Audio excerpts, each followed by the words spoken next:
today talking about swim run, and we're going to give you some tips on how to practice your run for a swim run, because it can be quite different from the regular running if you're doing a regular running race, right?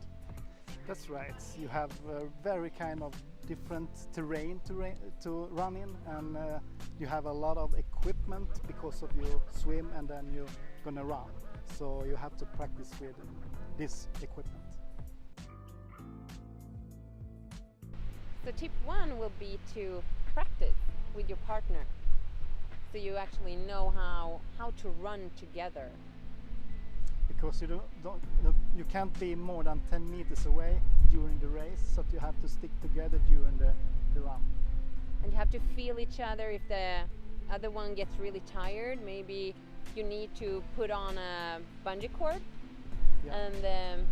It could be really tricky to run with a bungee cord, so you have to really practice on it, and the length between you and the length of the bungee cord, so it's adjust for you when you're running.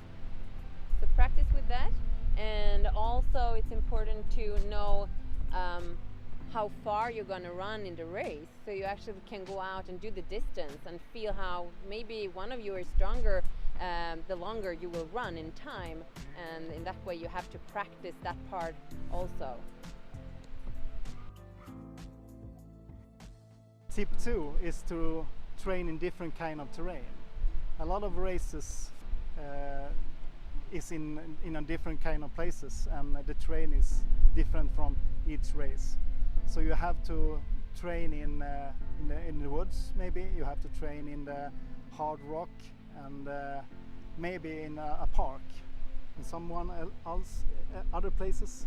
No, I think that's pretty good. Like if we would do a Stockholm swim run, it would be maybe on gravel or in a park, and if you do Ute or Ö swim run, it will be in the Stockholm archipelagos, which has a lot of rocks and can be quite slippery. So just try to cover everything. It will be more fun when you hit the start line.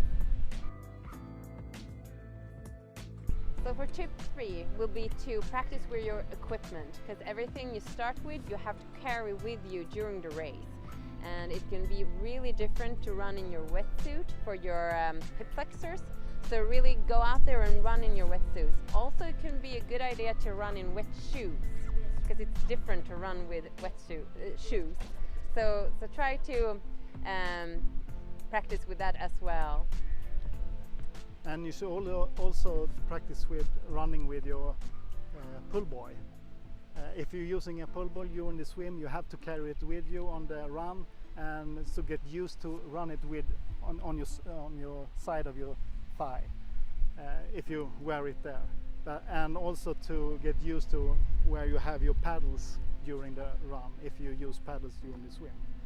If you have it on one hand, or if you put it inside the wetsuit. So just make sure to practice with all the equipment, so you really know where you're going to put it when you're racing.